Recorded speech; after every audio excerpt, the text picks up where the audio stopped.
Hello, good afternoon. Welcome to our Thursday lecture. We have the privilege today of Professor Frank Weiner giving the lecture entitled Constructing the Education of an Architect. Are you ready, Frank? Here, we got to turn you on. Yeah. No, the lecture is given in conjunction with the fifth year lobby pinup that's going on. And also there'll be an exhibit in the lobby next week of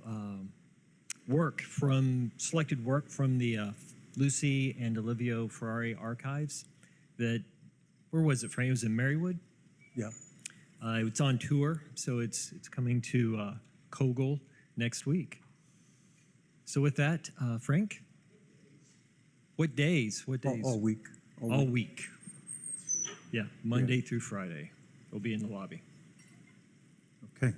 Ready to go? Yeah. All right. Thanks, Patrick. Sure. All set? So I just want to share a few thoughts about the education of an architect, because I think that's the main reason we're all here. And I want to give you a short introduction, which is really in the form of a conclusion. So why not just tell you what I'm going to talk about right now, and I'll start that way, and then we'll look at some images, maybe back up a bit. So for a long time, I've been thinking and working on this question of the poetics of how architects are constructed. For a school, I think this is a really important question. And I wonder if there's an analogy between constructing architecture and making architects. One thing I've noticed about the education of an architect is that at times there's a disproportionate focus placed on certain notions of concept and the role of concepts and the role that concepts play in projects. My hunch is an over-reliance on concept or dwelling too long in a conceptual stage can serve to diminish one's capacity to develop an appropriate physicality and expression for a project. An overemphasis on concept can serve to unwittingly dampen or withhold architectural actualization and completion. Another way to say this is more concept, less entelechy. Entelechy is, I think, a beautiful idea. It has to do with the soulful actualization and the movement towards perfection in the act of making. And usually that has to be achieved through studying a number of variations on what you're working on. Another aspect of all this that I want to consider has to do with aesthetic judgments that we all make on projects that have to do with the kinds and degrees and combination of tectonic and atectonic expression. So, for example, we can decide to intensify or abbreviate the expression in the same project. And of course, the goal is to avoid making things that are either too complicated or somehow are too simplistic. We're trying to avoid those two things. The tectonic can hold refinements and modulations that are so subtle that we might not even be able to see them with our eyes, but we can feel them. An example might be the base of a Greek temple, maybe one in Paestum, the Temple of Poseidon. If you look at the base, your eye may not find a 3/4 inch rise in the middle of the curvature of that base, but you can feel it, but you can't necessarily see it. In my understanding, and there are a lot of different people who've tried to talk about what the tectonic is. Maybe Kenneth Frampton is the major one. There are others. I think it has to do with the aesthetic temperament of the architect that becomes ensouled in the architecture. And this idea of temperament is really interesting, and I think it explains for sure why architects are so temperamental. as human beings. It's important to be, in a way, temperamental, to be an architect. I also wanted to learn more about what a concept is and what it may not be, and parse out some distinctions between concepts and ideas, two words that are often used interchangeably in daily usage. I suppose the larger project of the talk is to revive the idea of idea towards re-enchanting what might be more durable and enduring in the education of an architect amidst a landscape of change. Surprisingly, the mysteries of ideas, Platonic or otherwise, that seem so remote and distant from us may be a key to bring us closer to architecture. Plato charged ideas with both a philosophical and mythological dimension. Ideas, timeless as they are, appear to even transcend history. I'd like to try to better understand what a concept might be that could fold into a fuller understanding of idea. I think we'd be lost without concepts. So the goal of the talk is not to denigrate concepts, but maybe to understand their place in a grander scheme. And I think all our days would lack the necessary scaffolding to support our endeavors. So I think that the skeletal scaffolding of concept requires the ethereal ballast of idea. The existence of ideas and the making of concepts, I think, are at the core of what we do. Immanuel Kant put it this way: ideas exist and concepts are made. They mysteriously exist. Ideas are already there, implanted in us by unknown sources, while concepts are more deliberate, conscious constructions. Establishing some sense of their difference and relations would seem important. At the same time, there are some things called examples, and every day in the School of Architecture, examples are given. And I think those examples are worth thinking about.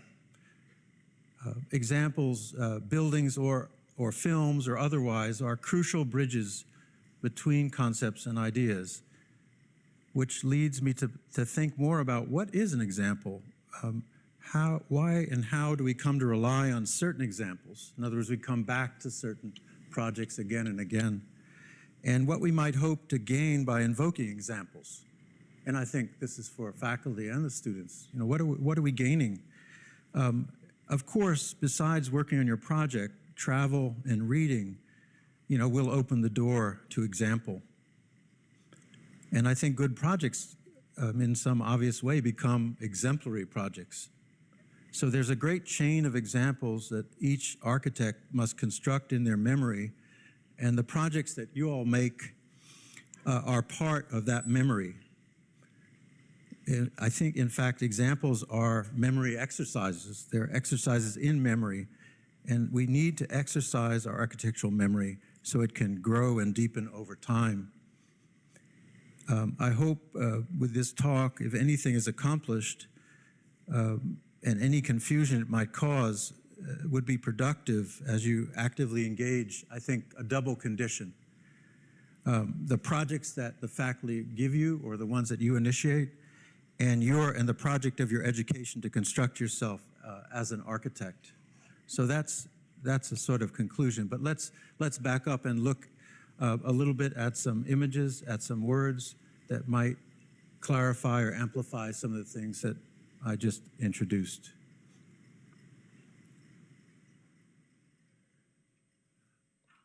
You might not be able to read the captions from back there, but you know, Batman and Superman are up there and they're having a conversation. I'll read it off my screen. So Batman is talking at the top left. And maybe you start to go a little crazy. This is Batman. But you never ever give up. And when the time comes, you do what you have to do. And Superman says, Did you kill the Joker? And Batman says, no. And I tell myself again and again that I won't, but someday. And then Superman at the bottom left says, I don't want to be like you, Bruce. I guess Batman knows he's Bruce Wayne. You know, he doesn't call him, Superman doesn't call Batman, Batman. And then Batman ends the conversation, neither do I. Now you can pick your favorite comic characters. I just picked these two.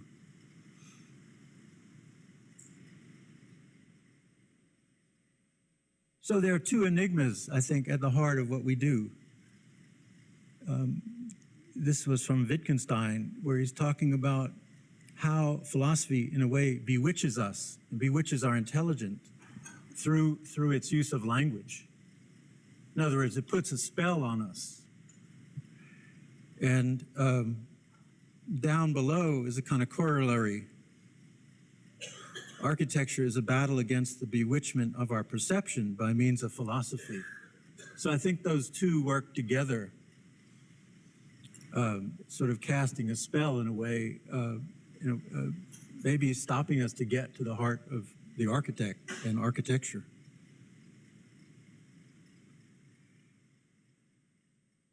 Deleuze is a philosopher that's quite well known. His book with his partner, A Thousand Plateaus, which I've never been able to get through, he actually wrote, I think, a better work, which was his principal doctoral thesis called Difference and Repetition. And what I got out of that 300 pages was this distillation, that the concepts help us schematize the world and ideas help us give it drama.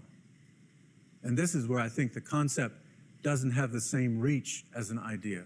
But I'd have to say that I believe that they might be really inextricably connected. So we need to schematize the world and we need to dramatize it.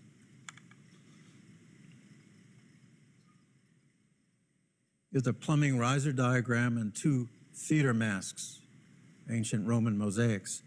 And this is just my sort of executive summary of Deleuze's thesis, at least part of it. A concept is an idea without drama. So it's not a definition, it's just my understanding of what those two things are. You know, how does the scheme somehow bridge to the drama, and the drama somehow go back to the scheme?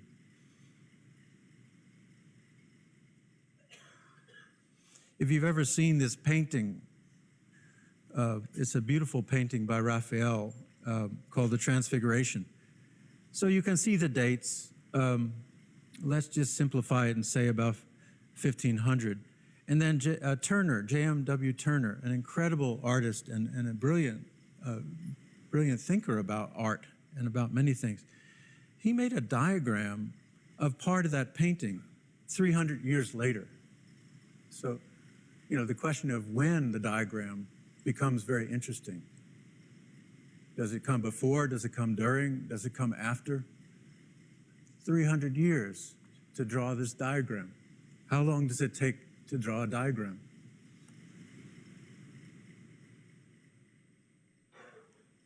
So in The Birth of Tragedy, which is a beautiful book by Friedrich Nietzsche, he's speaking about this painting. I'll just read it, so save you that effort. From this mere appearance arises like ambrosial vapor, a new visionary world of mere appearances, invisible to those wrapped in the first appearance, a radiant floating in the purest bliss, a serene contemplation beaming from wide open eyes, a world of beauty and its substratum. So there's this thought that there's another layer activated by what we can see, activated by what appears, that in a way we can't see.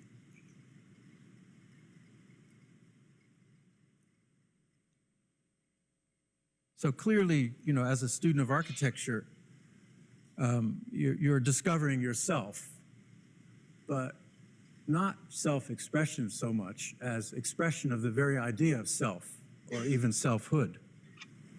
And here Wittgenstein is making an analogy between working on philosophy and on architecture. It's interesting to me, he doesn't say the architect.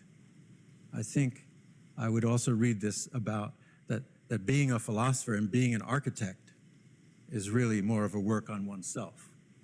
You know, that switch, that simple switch between architect and architecture is something that we don't do enough in schools.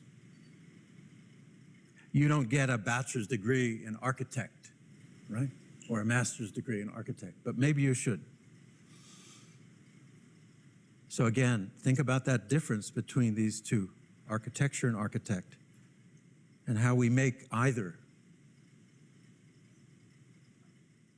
I like this caricature that Jorn Utzon made, where his brain has a lid on it, and inside his brain is an inkwell, and he's drawing his name. So maybe there is ink in there, an inkwell. Surely you're drawing from a well of memories, and he had plenty.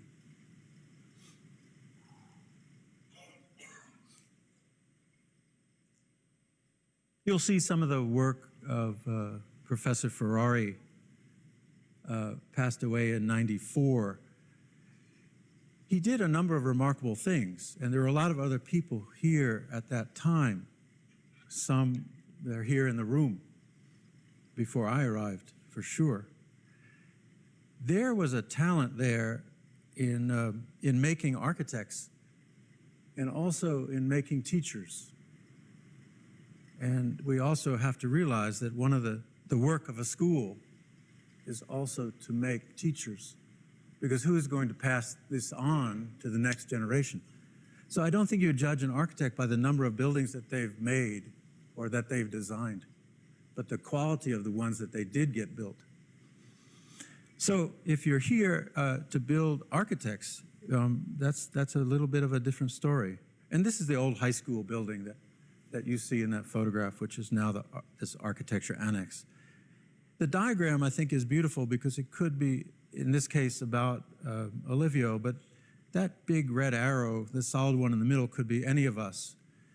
And we're pulling away from certain influences, and certain influences are following us. So you could make that diagram for yourself. What would you put in place of Max Bense, who was a philosopher that came to Ulm? Max Bill was one of the people that started Ulm, along with Adel Eicher, and Joseph Albers. So he's pulling away from there, but some of the influences follow you and some of them drop off.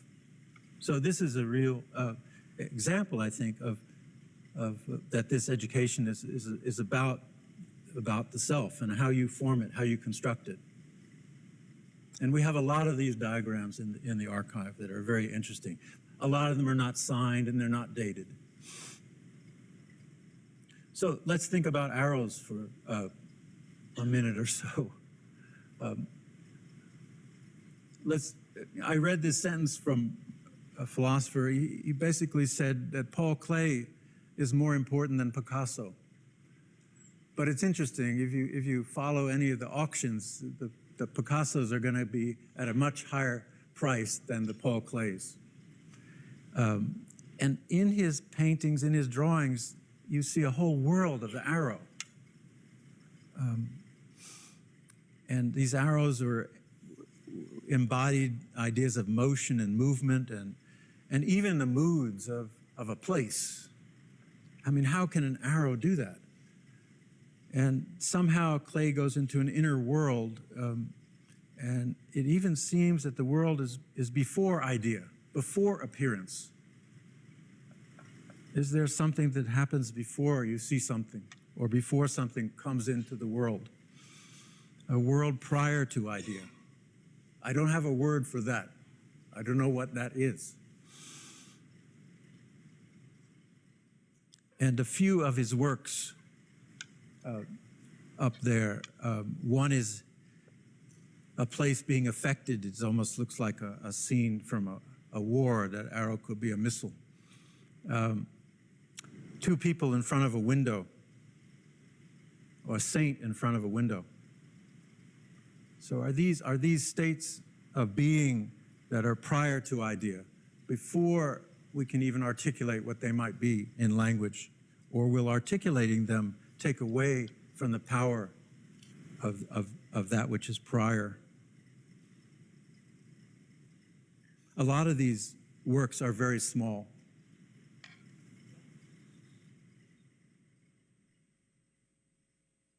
There was a nice essay I found written by a faculty who taught at St. John's in Annapolis. In her mind, ideas are when you suppose about something. Let's suppose it could be this way. Let's suppose it could be that way. And she points out a nice thing, that supposing is not conclusive.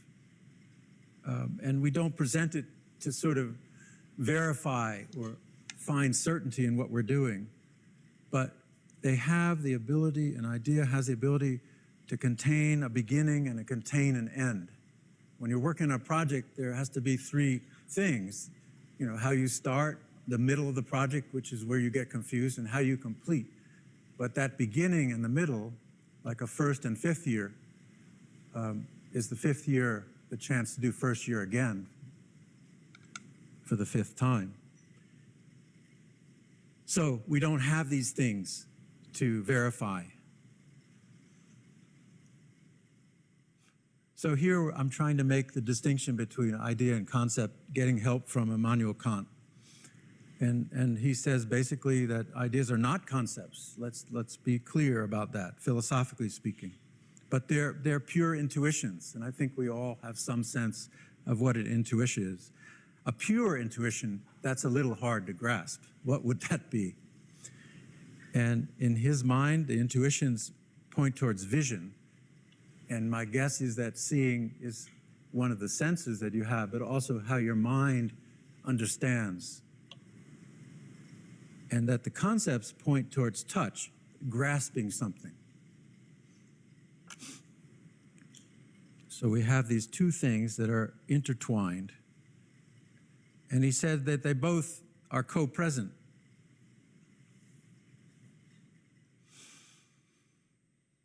You need intuitions and conceptions, and you can't just have one. You need both. Now, architecture is not cognition, but I think it may be in part something that you need to think about, right? You need to cognize to some extent. This one is complex, but there's a lot of repetition in it, talking about the word itself. And I've underlined some of it. Just think about idea in relation to what is seen, what is visible, what appears, what presents itself to us, what stands before us. And then it ends with that simple word is, which is a very difficult word in English to say what that means. And here's Leibniz saying, ideas are cosmic possibilities for action. So something's happening before you act. We don't know exactly what it is. It may have something to do with the movement of the soul. So what I got out of reading some of the things that I just showed you, that appearance and idea are inseparable. They seem to be two coupled desires, the desire to see and the desire to know. Maybe we could call them natural.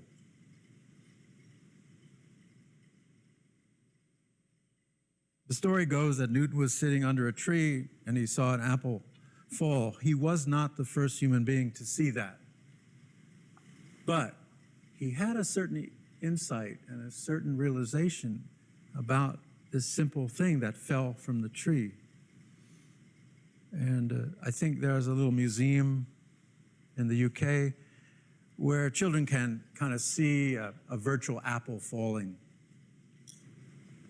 So it gave me an idea that the concepts are like the hands of the brain that try to grasp the world. Try to hold that in your hand if you can. That's not something ideas can do. That's something that concepts can do.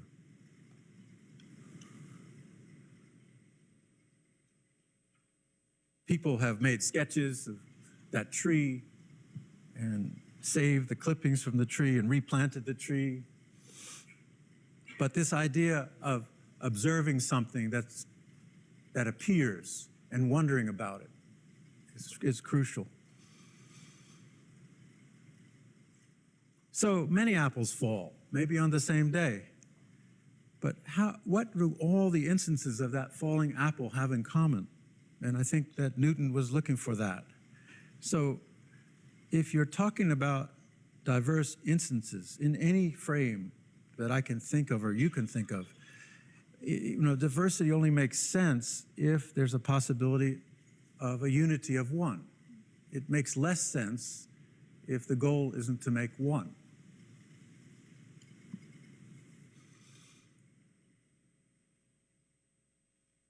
Three definitions of architecture, and there are many. And these architects said it in different ways more than once, so I just picked these three. Architecture is the scientific art of making structure express ideas. That's one that Wright offered. He offered many. Mies van der Rohe, he uses building art, Baukunst, the German word, right, is the spatial execution of spiritual decisions.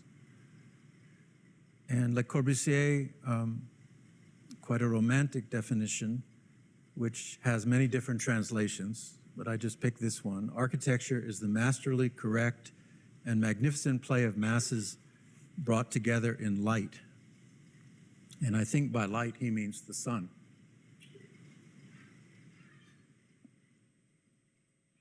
Now, just because you have a definition doesn't mean that you have an architecture, because the relation between a definition and what and a building is a far more complex question. So I don't think a building is a result of having a definition, no matter how good that definition is. But I do think an architect needs to have a position about what architecture is. And I hope that you're all working on that position. And it may evolve or develop over time. So it was pointed out to me by Professor Ferrari, this was an example he gave, which I think is an interesting one. It's a telling one. That Wright, in that definition, makes a more rational statement.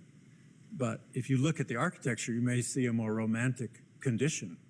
Isn't that a bit of a paradox? The definition is rational, architect more tending towards romantic, not in absolute sense. And with Corbusier, it's just the reverse. We see this rather romantic definition, but you see a rational architecture. And we can argue what romantic architecture might be or rational architecture. These are tendencies, they're sensibilities. They're not absolutes. But you would think maybe that if you had a rational definition that the building would need to be rational. I'm not so sure that that's the best way to think about it. I think that oversimplifies a rather complex relation.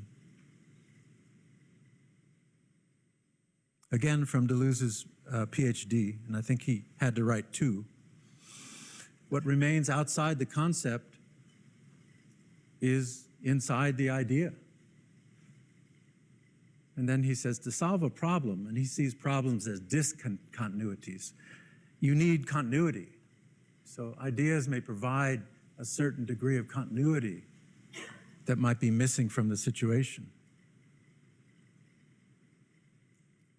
So I think concepts are graspable thought rungs on a kind of ladder towards actualization. That is something that you can grasp. They provide a logical scaffolding, and they're almost like, I don't know, a chair for ideas or a table for ideas, or furniture, the furniture that you need for an idea to sit. This is someone paraphrasing Wittgenstein, but who spoke about concepts indirectly in his writing. A concept is the technique of our use of an expression or word, as it were the railway network that we have built for it. So you have to build that railway network. Concepts channel experience and set limits to our experience.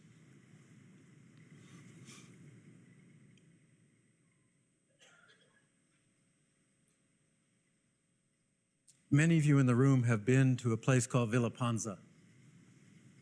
There was a count that collected conceptual art. We went last fall, the Riva group. And when you finally buy your ticket and you wind your way outside on a nice day to see the garden, you're confronted with this beautiful cone which is not sitting in the center of that space, but it's right on axis. And you can walk quickly around it to get to the garden, or you can just be mesmerized by this object. About, a little over 3 foot high, 14 feet in diameter. And it's made out of steel, and it's filled with water right to the edge. Yeah. Is that a concept? There is something called conceptual art, also non-representational art, concrete art. Lots of different tags put on these things. We really struggle to find words when we're confronted with something like this. Anyway, for me, it stopped me in my tracks. Now, I've had a chance to go there many times, and on a nice day, you want to go to the garden. But if you look at it carefully, it will reveal many things, including doubling the sky. There's more than one sky. So is that conceptual art? So this is a little bit of a provocation, maybe to help us think about what we're doing, since we're not artists per se. LeWitt writes in '67, in conceptual art, the idea or concept is the most important aspect of the work. When an artist uses a conceptual form of art, it means that all of the planning and decisions are made beforehand, and the execution is a perfunctory affair. So this completely negates what I said about entelechy. But it's a different attitude, because I would argue that there's as much entelechy, and entelechy can't be measured, right? There's no ruler that measures entelechy in that work as a good work of architecture. But I think it's a different attitude about realization, about actualization that LeWitt has, maybe from an architect. Or some architects might share they're after this in a building.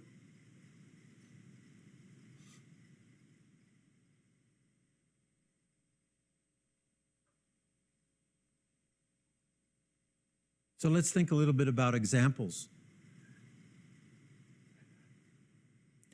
Maybe an example is a way of encouraging someone, the person that you're giving the example to. Like, you should look at this. It might help your project. But it is not a concept. It's an example. And I think that an example just sits in this interval between particular things and things that are more universal, between singular things and things that are more general.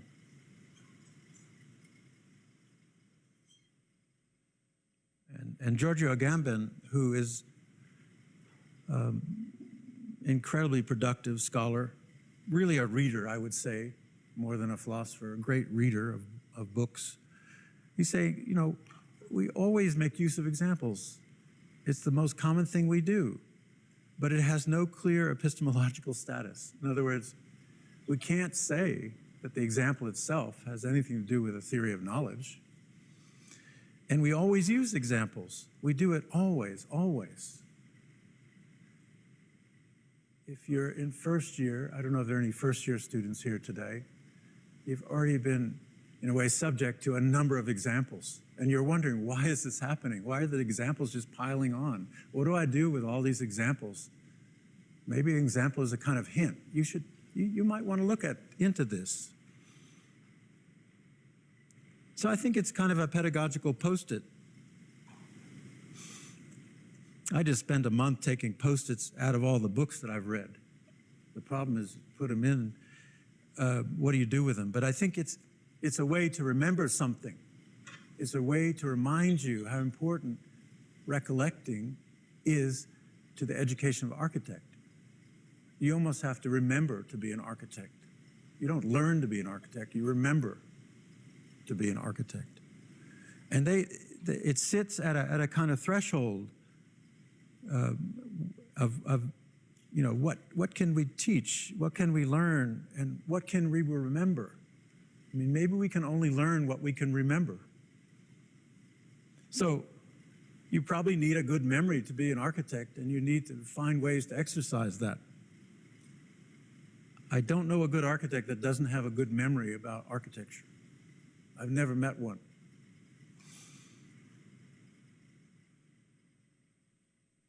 It's even hard to say the word perfection. But Paul Valery noticed many things. He may not have written the most beautiful poems in modern times, but surely he constructed some of the most beautiful poems. So he built those poems. He constructed them, almost like Leonardo. And he says in one of his dialogues that of all the acts, the most complete is that of constructing. But you have to take that word in a very broad sense. Certainly it means building something, but it could be a poem, it could be a film, it could be a work of architecture. It could be constructing a letter. But he's saying that there's something beautiful about trying to build something, about attempting to build something. And here you have a nice example of constructing letters in a very precise way. Now, once you construct the letters, what do you do with them? You have to form words and sentences.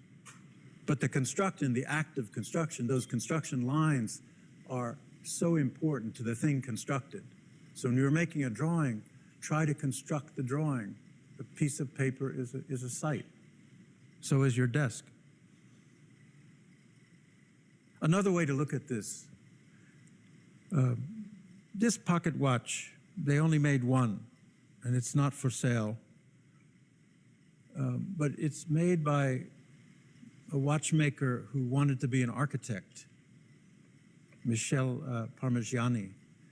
And he's located in the canton of Neuchâtel in Switzerland. And it made me realize, well, what if the way that something was made was the idea? In other words, the project isn't about beauty or what is good or what is holy or what is just. It's about the way something is made and the level of craft that goes into it. You can find this watch on that website, and they go into great detail. It's a pocket watch. And many different craftspeople were involved in making these things. How much craft is in architecture today? We can make buildings without craft. Quite problematic. Can you imagine? And we can build them fast with zero craft. And this is nothing against the people making them. In fact, I have utmost respect. They're kind of following the drawings. Those buildings out there, 4 or 5 that are being built, they look just like the renderings. But they don't, maybe they lack virtue. Maybe they lack craft. So we know that a work of architecture is not an idea, and it's not a concept. But we rely on constructing ideas and conceptions about architecture. But for sure, a building is not an idea or a concept. This is called a concept watch, the title of the watch. This one's interesting. It's 2 millimeters thick, a 1/16 of it. The whole watch is a 1/16 of an inch thick. And I think it is indicative of someone trying to make a concept. In other words, it's very extreme. The other watch might be extreme on the other side, where you're trying to sort of craft something. Is there craft in the concept? Probably.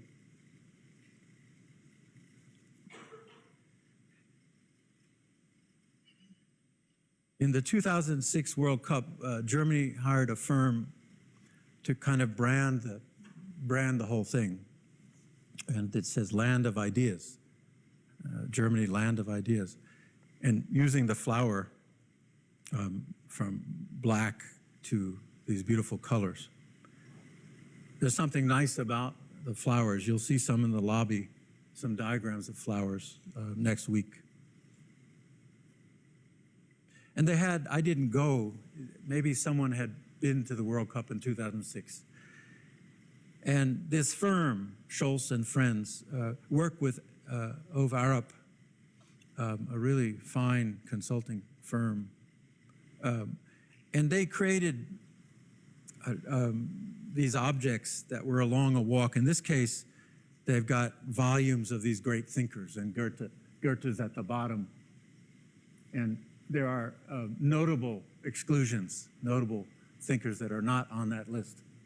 It's kind of interesting. The books get smaller, but the thickness varies. There's Kant way up at the top, but Goethe's at the bottom, sort of grounding all that thing. And so people would look at this poster and then try to come to terms with these sort of Klaus Oldenburg pieces. So Germany is claiming, gravity, aspirin, philosophy. It's clever. What countries claim certain things. Of course, it could be a multiple claim, right? I invented aspirin. No, you did. Who was first?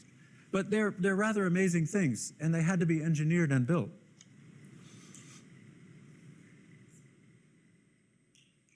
So Professor Ferrari would often, English was a second language. He would use the phrase, take example. It was constantly, example. If you didn't know that one, you might find another one. But let's go to Goethe as an example. So you can see the time period, born in 1789, died in 32. He was after a number of things. By the way, in the archive, we have all the volumes of much of his writing in English, if you're interested.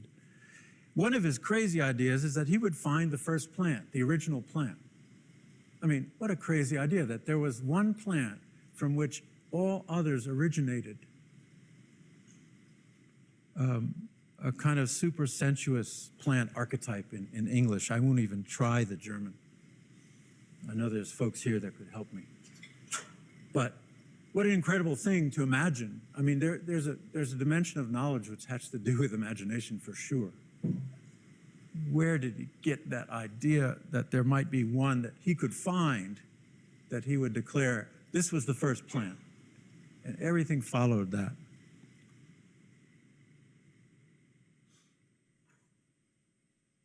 So there's Goethe posing, For those of the faculty that have been on study abroad, this is kind of the way we travel.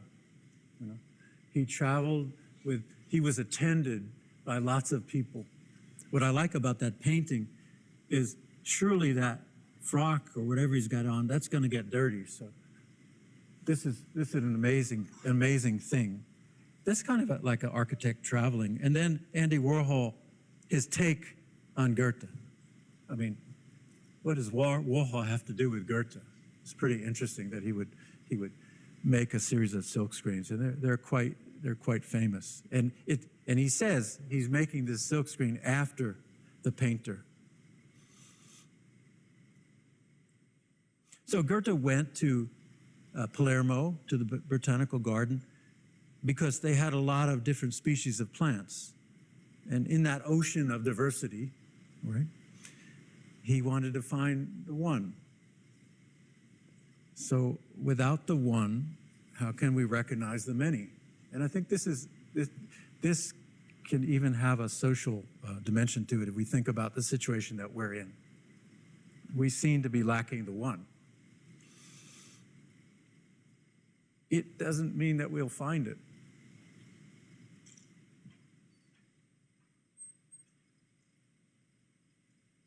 And an old view of the garden, which I've never visited myself. I'd like to.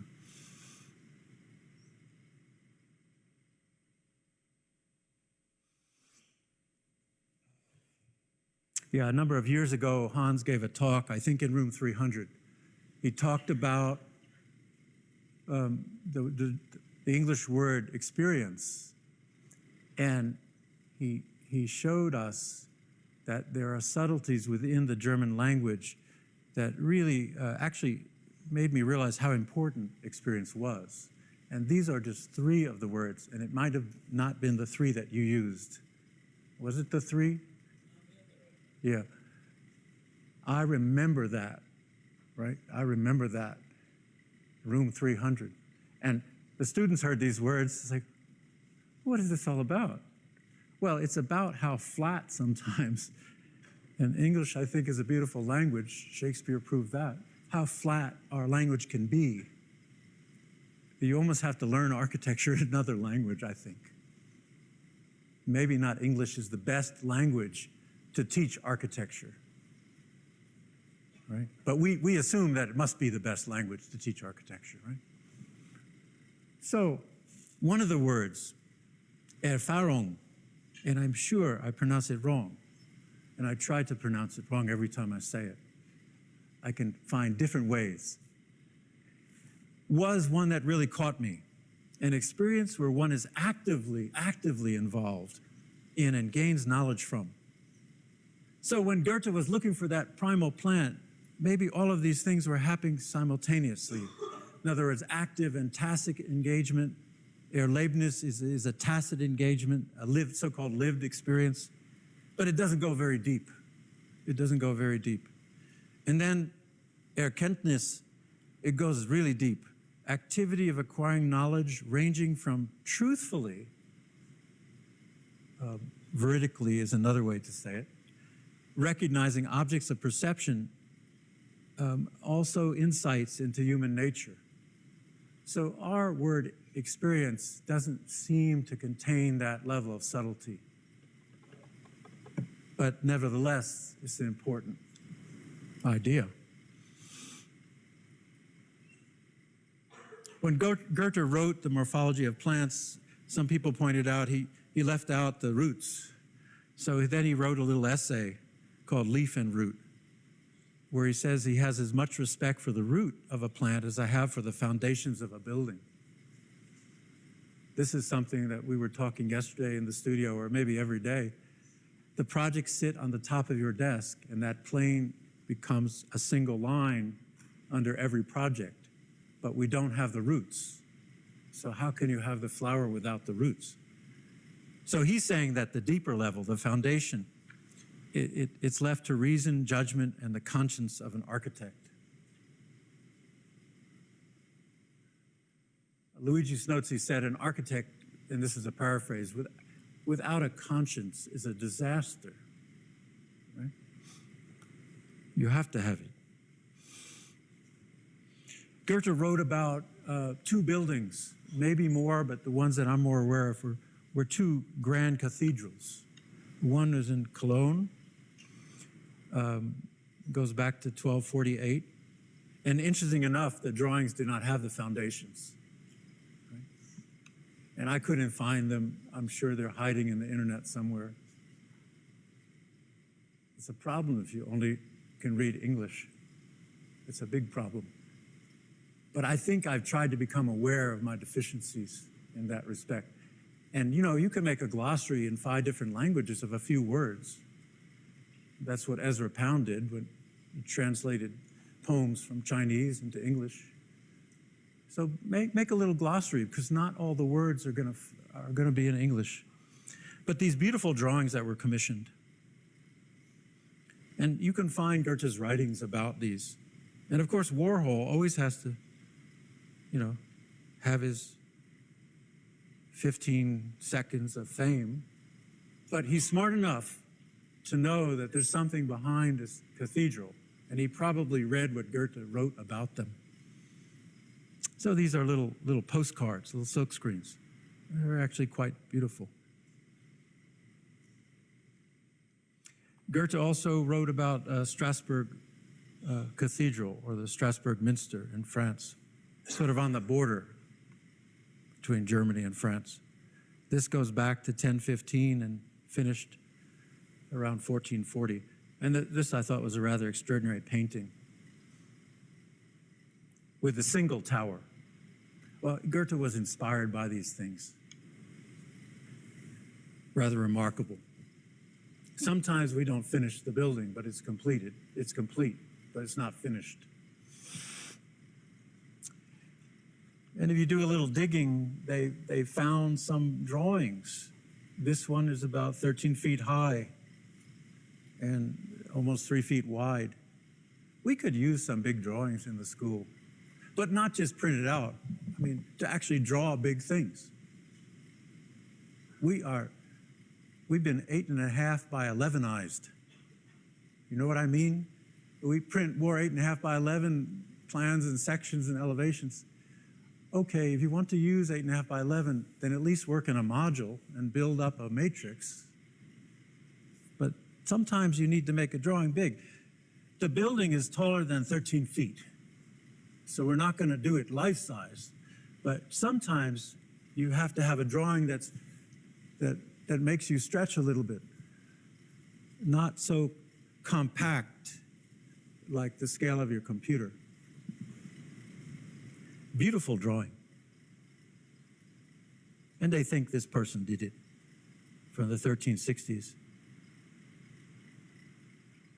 And that drawing could lead to this rose window. In fact, it did. Another drawing they found of Strasbourg Cathedral, and you can see it's as long as 3 architects sitting next to each other looking at it. Incredible. I love the way it's cut. You know, who knows what happens to architects' work after they pass? It goes all over the place. There's no way to organize it. There's no archive in the world that can really deal with the output of even a single architect. And all the stuff that we make and all the stuff that we lose, and all the stuff that we try to remember. Maybe we remember the important stuff, I don't know. There's some truth in what we can remember and what we can forget. And these are details of some of the drawings which are absolutely exquisite. And they're all constructed, literally and figuratively.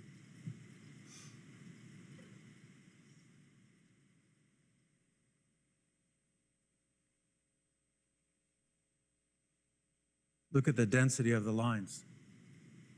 You can imagine it being built before your eyes. And then you get something like this, which has an incredible density.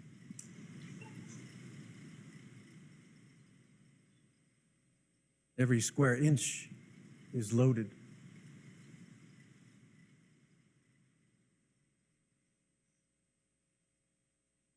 So I think the education of an architect is in part, not completely, about building this memory library of ideas and concepts and examples. You need a lot of shelves in your memory to store what you need to retrieve it at the moment that it will be helpful. And I think that these things are not so straightforward because there are things called exceptions, and there's questions of ambiguity and contradiction and irony also involved in the education of an architect. It's not such a straightforward affair.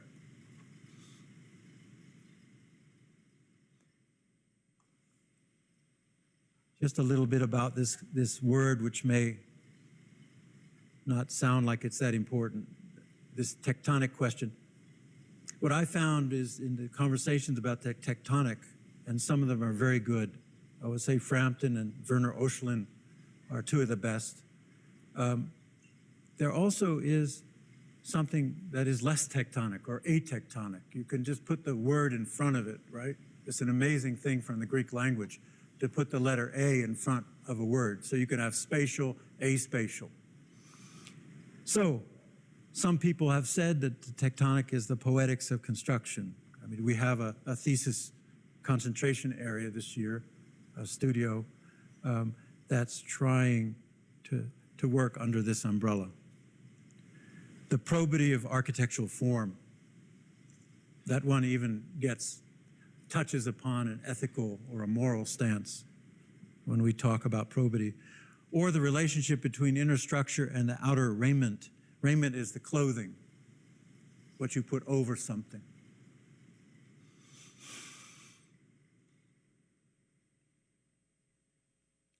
This is a book that Bill Galloway told me about a number of years ago.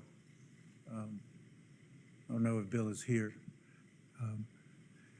The name is Goodyear. It's always stuck in my head. It's called Greek Refinements, Studies in Temperamental Architecture. What a great title. Anyway, a number of architectural historians looked very closely at some of these Greek temples and noticed very subtle curvatures, horizontally and vertically. I'm not sure we could ever absolutely, definitely pin down why these curvatures. But if you go there, you can feel them. I mean, we don't have to measure everything we can feel, but I do think if you can get some relationship between sort of measure and feeling, you might be onto something. So you might think that all of these are level, just like your desk is level. But there's a slight rise. And in one case, maybe in this case, that the center of that base is about 3/4 of an inch higher in the middle. So they say that it has a curvature. That's a small difference, very hard to see. And I love when art historians will draw sort of straight lines over photographs. It's great, you know.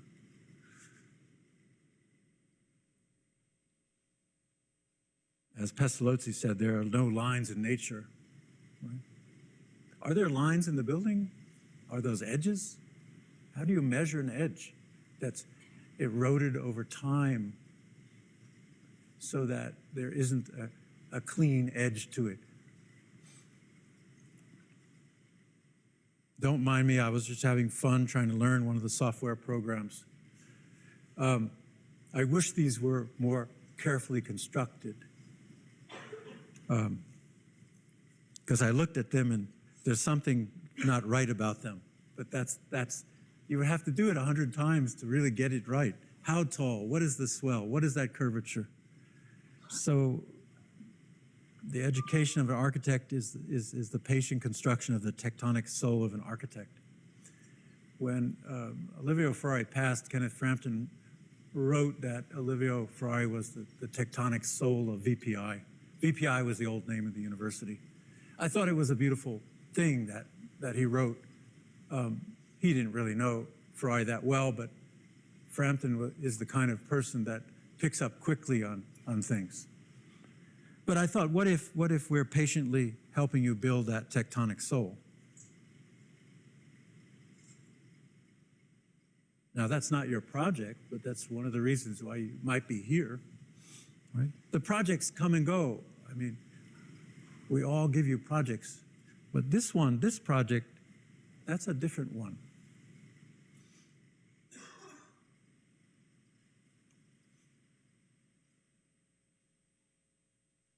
For those of you who don't know, sometimes we take students, well, maybe continuously for how many years, to a place called La Tourette.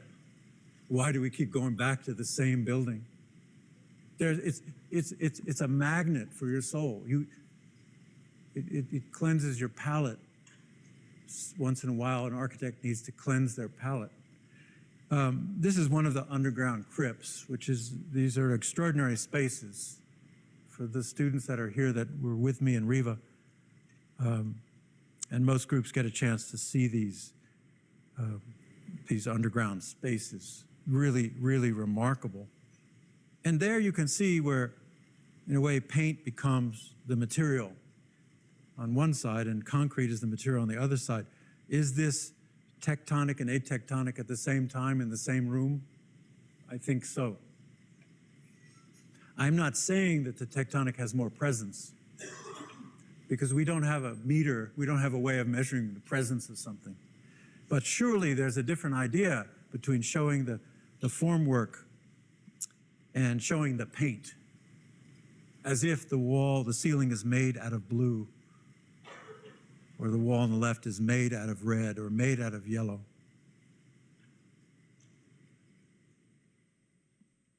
And then there's the color of light. So that's La Tourette. And then Ronchamp, sort of a nickname, the name of the town, these are two late works. Ronchamp has been described to me as the coronation of the 5 points of architecture. But in this case, the roof garden is on the ground, and the pilotti are the little pieces that raise the roof just off the top of the walls. So you can't take it literally.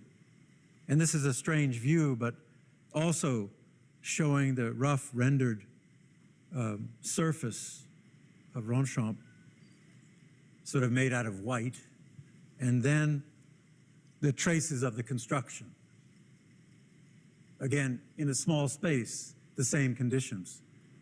Both examples of entelechy, but the degree of expression, the sort of muffling of expression, or the raising of expression, or the covering of expression, is all present. So I tried to make this diagram, and maybe it's forced.